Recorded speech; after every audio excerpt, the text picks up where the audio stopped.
rendez-vous de l'actualité sur Eden TV. Mesdames et messieurs, bonjour et bienvenue dans ce journal. Au sommaire, visite de l'espace muséal Aimé Césaire en Martinique par le chef de l'État. Patrice Talon est allé à la découverte de la vie d'Aimé Césaire. Célébration de la 14e édition du festival Ranlissa, une initiative culturelle qui a pour objectif principal de valoriser les anciennes gloires vivantes ou disparues, ainsi que les nouveaux talents de la musique traditionnelle au Bénin. Et puis, hors de nos frontières, le président égyptien sortant, Abdel Fattah al-Sisi, a remporté l'élection présidentielle avec 89,6% des voix.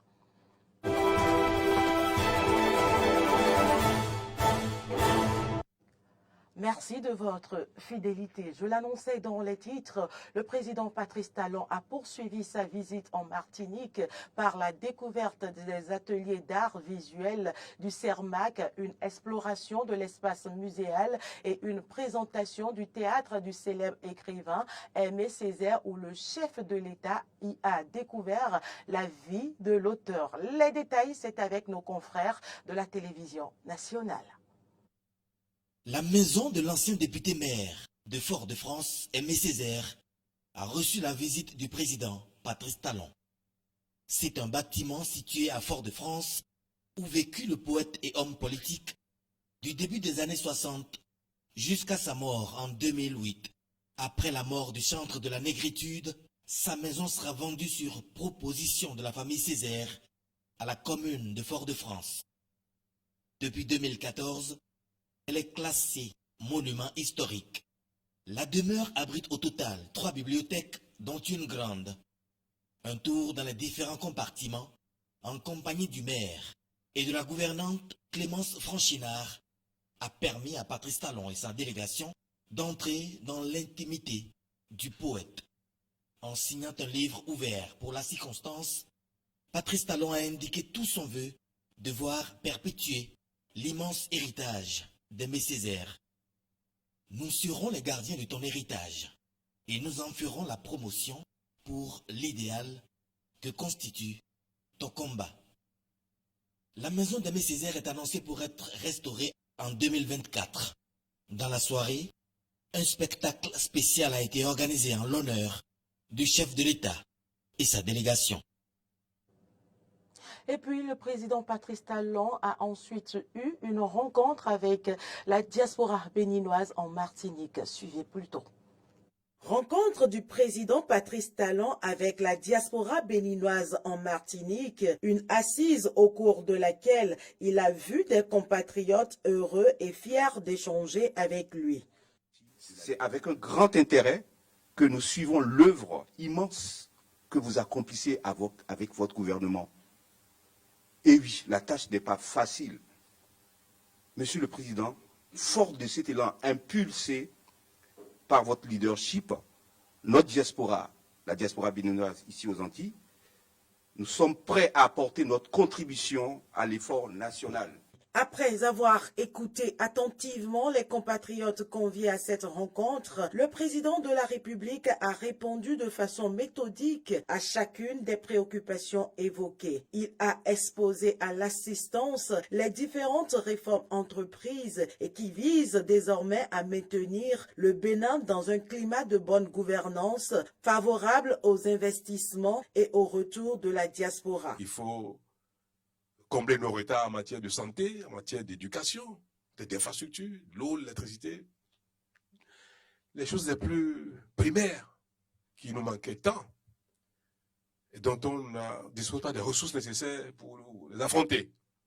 Et le peu qu'on collecte, il faut les utiliser à payer des salaires d'une partie de la population.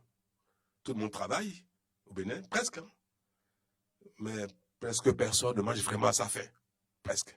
Et un pays dans lequel il n'y a pas d'électricité ne peut pas se développer, pas créer d'emplois. Et pourtant, la population grossit chaque année. S'il n'y a pas d'eau, on ne peut pas se développer, on ne peut même pas vivre en bonne santé. Si l'école ne fonctionne pas, le présent et l'avenir sont compromis. Donc il faut, dans tous les moyens, trouver les ressources pour faire face à ces besoins-là. Ça va être peut-être dur, mais on va passer le cap. Jusqu'à ce que on atteigne le seuil convenable pour partager les conforts de la vie. Grand moment d'échange et de partage très apprécié des Béninois vivant en Martinique. Je voulais simplement le remercier par rapport à tout ce qu'il a fait au Bénin. On l'encourage à continuer de la sorte. Notre président a eu une très bonne écoute, dynamique, cordiale, sincère, directe avec nous. Et cela nous réjouit et nous conforte dans l'espérance que bientôt, il se mettra en place de nouvelles dispositions pour nous permettre effectivement de venir contribuer à l'essor économique et au développement consolidé de notre pays. Merci pour ce qu'il a fait, merci pour tout son gouvernement et merci pour vraiment d'avoir honoré ses enfants ici aux Antilles Guyanes. Autre information dans cette édition, le syndicat national des travailleurs de la justice, Sintra Justice, a effectué ce vendredi la 5e édition de sa rentrée syndicale au tribunal de première instance de Cotonou. Ce fut une occasion pour les responsables syndicaux de rendre compte aux syndiqués des actions menées et celles non encore accomplies. Placée sous le thème « Loi portant statut général de la fonction publique et des tests connexes, appropriation des dispositions pertinentes et nouvelles », cette rentrée syndicale a permis de passer au peigne fin les problèmes du secteur de la justice. C'est un tableau pas réluisant que le secrétaire général du Sintra Justice, Kwasi Kakobese, a dressé. L'attente est devenue trop longue en ce qui concerne les concours professionnels annoncés à corps et à cri depuis 2015, les mutations incompréhensibles aux allures politiques et de la bonne camaraderie sont le lot quotidien que des travailleurs de la justice subissent. Durant cette année 2023, le ministère de la Justice n'a pas reçu les fournitures de bureaux et pourtant un budget existe. Au ministère de la Justice, les cadres de la même catégorie, même grade, même ancienneté sont traités de façon différente. Le secrétaire général du Sintra Justice a par la même occasion évoqué certaines de leurs revendications qu'il juge d'ailleurs de vieilles et invite le garde des Sceaux à les satisfaire au plus tôt. Nous voulons avoir le sourire à travers l'organisation des concours professionnels, la libération du plan de formation, l'adoption du statut particulier des corps des personnels des services judiciaires, la signature de l'avant-projet d'arrêté portant sur des tests examinés et adoptés par la commission administrative paritaire, le paiement de nos fonds rétrocédés suspendus depuis 2021, l'instauration d'un véritable dialogue franc et sincère entre le cabinet et les partenaires sociaux, en tout état de cause. Le garde des Sceaux a intérêt à la satisfaction de ces vieilles et légitimes revendications dans un bref délai, car il n'est plus question de fêter Noël sans le sourire aux lèvres. Plusieurs syndicats frères étaient présents pour soutenir la lutte que mène le Sintra Justice. Le président de l'Union nationale du personnel de la justice a invité les uns et les autres à poursuivre la lutte. Il faut qu'on soit véritablement indépendant. Et l'indépendance, ça s'arrache. On ne va pas s'asseoir et dire que ça va venir dans nos bras. Ça s'arrache. Et à partir de cet instant, aujourd'hui, nous devons mener les luttes comme ça se doit. Le syndicalisme ne se fait pas sur les réseaux sociaux. C'est sur le soleil. Le représentant de la ministre du Travail et de la fonction publique s'est réjoui du thème retenu. Pour lui, la connaissance des tests met le fonctionnaire à l'abri des sanctions disciplinaires. C'est intéressant pour le ministère du Travail de voir des syndicalistes s'intéresser à de telles thématiques. Et notre souhait, c'est qu'il y ait toujours de rentrée syndicale pour tous les syndicats et que l'objectif soit la formation ouvrière.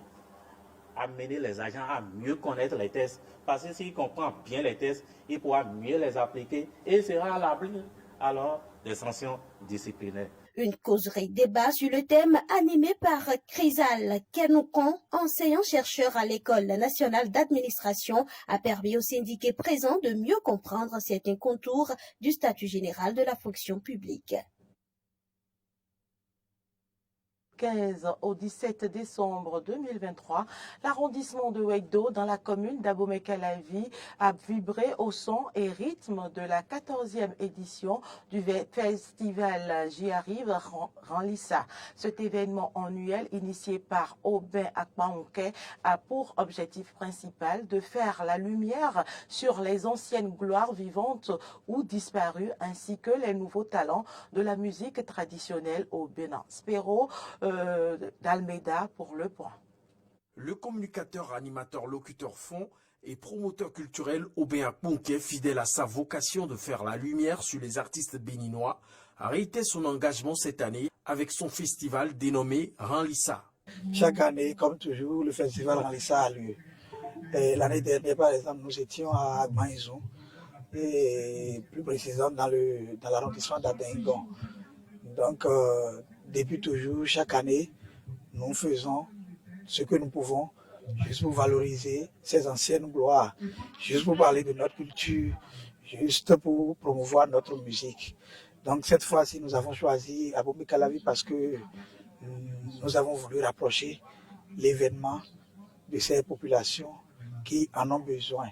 Pour cette 14e édition, placée sous le parrainage de Jacques Ayadi, président de Moël Bénin, le promoteur du festival Ranlissa a rendu un vibrant hommage aux anciennes gloires disparues. Ce soir, c'est-à-dire à travers le festival Ranlissa et la 14e édition, nous leur avons rendu hommage. Donc c'est juste un hommage qu'on leur a rendu à travers d'abord la projection et puis après ce tableau pour montrer à ceux-là qui sont ici qu'ils sont plus avec nous, mais qu'on ne les oublie pas totalement, qu'on se souvient d'eux.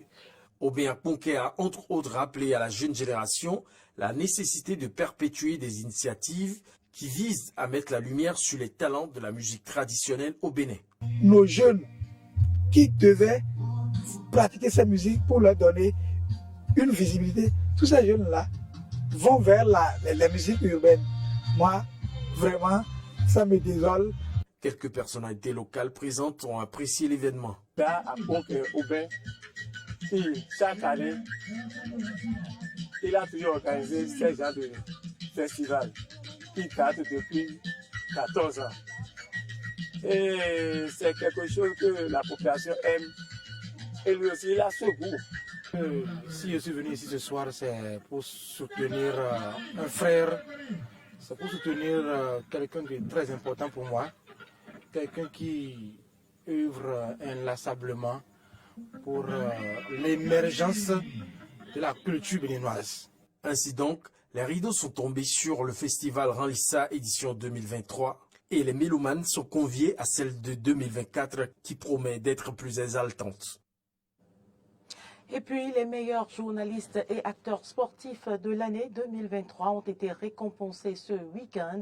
C'était au cours d'une cérémonie qui s'est déroulée dans les locaux de la radio Topa. Arthur Wendo était témoin de l'événement. Suivez ici son compte rendu. Je vous demande de m'applaudir très fort.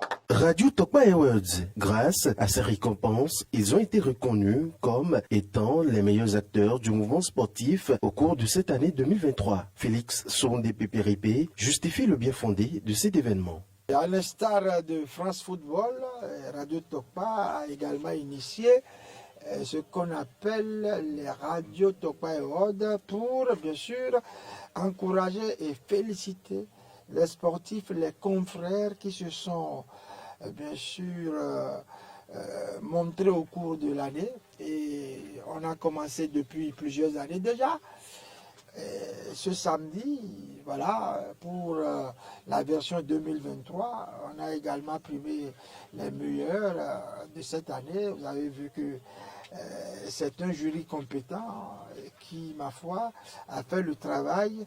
Et ce qui nous rend fiers, c'est qu'au nombre de nos lauréats, d'autres institutions également, et pas des moindres, ont gratifié certains parmi eux Et nous disons que nous sommes sur la bonne voie. Parmi les lauréats de Radio Tokpa Awards, il y a des athlètes, des dirigeants, mais aussi des hommes de la plume et du micro. Vous prenez l'Aïma, au niveau de la pétanque, vous prenez le colonel B. Écoutez, c'est les champions du monde de pétanque. On ne peut rien, c'est eux. Vous prenez un certain Dicorel Zou, au niveau de la presse privée, incontournable cette année. Vous prenez un autre Blaise Adampo, voilà. Il était un peu partout tout au long de cette année 2023. Et lorsque vous tournez la tête, vous voyez en arrière un baobab, un paparazzi, je vais nommer Ange Nyakanya, c'est lui, ou rien. On ne peut pas choisir l'autre. C'est lui, sur ces 2 décennies, c'est le meilleur des photojournalistes du pays. Autre personne, vous allez dans le web aujourd'hui, c'est bien sûr Roméo Aklozo. Aklozo, c'est le meilleur et tout le monde s'accorde, tout le monde est unanime à reconnaître que c'est lui. Lario Sadiagbenon, il fait le travail de 3 personnes.